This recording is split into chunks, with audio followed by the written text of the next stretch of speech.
Where there's smoke, there's fire. Dylan Raiola has officially flipped his commitment from the University of Georgia to Nebraska.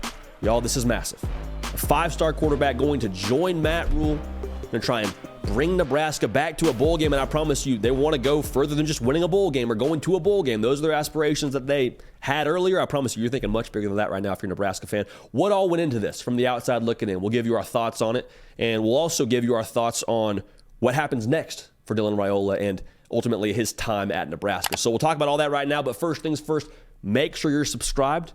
We have right around 70% of our audience that is yet to subscribe. You're already watching. Just go ahead and double check. Make sure you've hit subscribe to the channel. We appreciate y'all for that. Make sure you're locked in because we're talking ball all season, all year long. Not just when they're playing games, well past that. Recruiting, portal, coaching carousel, all that. We got you covered. Also follow me on Twitter and Instagram at JDPakel.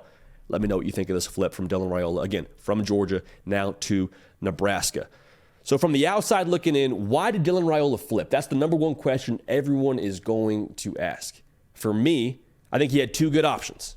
Georgia, the resume speaks for itself of what Kirby Smart has done there. Pretty much every single year you expect to compete, if not win a national championship. It's a really good option. The other option, Nebraska. There is family ties there. Dad played there. Uncle is the offensive line coach there. There's probably some comfortability there. Two good options. So what does it come down to? You have to imagine it comes down to priorities and opportunity. So let's just talk through the opportunity here for a second. You have got to think from the outside looking in, the opportunity at Nebraska, really attractive. Because you can go to Georgia and you can be the next guy. You can win a national championship and you get a parade, get a nice standing ovation whenever you show back up for a football game or show back up for the spring game and as an alumni. I promise you, it's awesome. That is, for most college football players, like the dream. That is the end-all, be-all. Now, the opportunity at Nebraska, if you win at Nebraska, whatever that looks like, whether it's Big Ten titles or beyond that, might get you a statue. And I say that a little bit tongue-in-cheek, but again, I don't know that we're that far off from that if Dylan Raiola takes a place that hasn't been to a bowl game since 2016 back to the table of relevance for college football. And we talk about this too with priorities. I think there's a certain amount of priority here for Dylan Raiola, having the family ties there that we just talked about a second ago.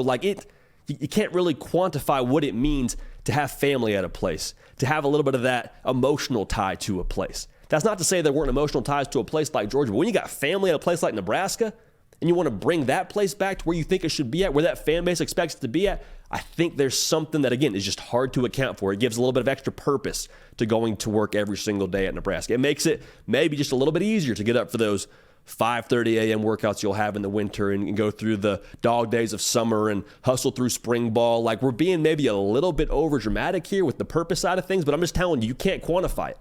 And from the outside looking in, to me, that has to be a very big contributing factor for why Dylan Raiola ended up making this flip to take his talents to Lincoln. It was personal.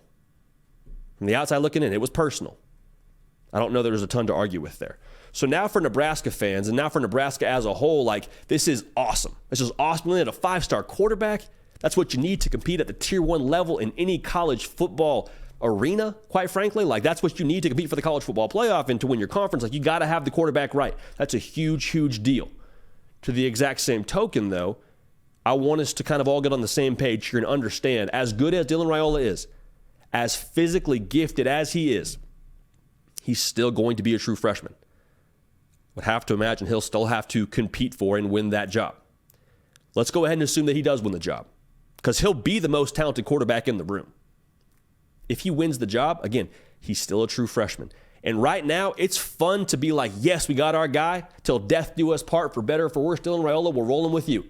It's easy to say that at the wedding because vibes are high. Everyone feels good. Everyone's having a good time. It's a celebration. You're thinking about what's to come. You're thinking about the future. But then you get to week 9 of the college football season, and you're a true freshman quarterback just threw an interception. And now it becomes a thing of, oh boy, all right, this is where it gets real. And what I'm trying to say is, just because there might be some growing pains as a true freshman, that wouldn't be unexpected for any true freshman across college football. If he does have some growing pains, stick with it now. Stick with it. Understand he needs to have the right support around him. Needs to be able to have an offensive line that's going to block for him. Needs to have weapons on the outside. Like Nebraska, they've missed bowl games not just because of what they've had at quarterback. It's been a overall operational falling short across the board. Now, Matt Rhule is there to try and elevate them. I promise you. That's why he's the head coach there. That's what he's pushing towards. And bringing in Dylan Raiola is a tremendous step in the right direction. But I just want to make sure we're all on the same page when it comes to realistic expectations. The ceiling now for Nebraska is much higher than it was before getting a guy like Dylan Raiola in the boat for you. That's 100% true. But there's still some very real work that needs to be done from a roster standpoint. If Matt Rhule is, pushing forward like I believe he is, probably some standards they're still trying to install in place. It's not a want-to thing, but just you have to learn how to win as a team. And Dylan Raiola is going to make it a lot easier to learn how to win because, again, you got the tier 1 kind of quarterback now, but I'm just saying let's all make sure we're aligned here. This is a massive, massive get. I think he's going to be phenomenal at Nebraska. I'm excited to see what he does. The talent this kid possesses is just through the roof. Be excited. I'm fired up. I'm just saying let's jump into this thing with the right lens on because this is a massive get, flipping him again from Georgia, headed to a place where he's got family ties. Imagine a fair amount of purpose with this commitment for him. Going back to what I said, I want to leave you with this.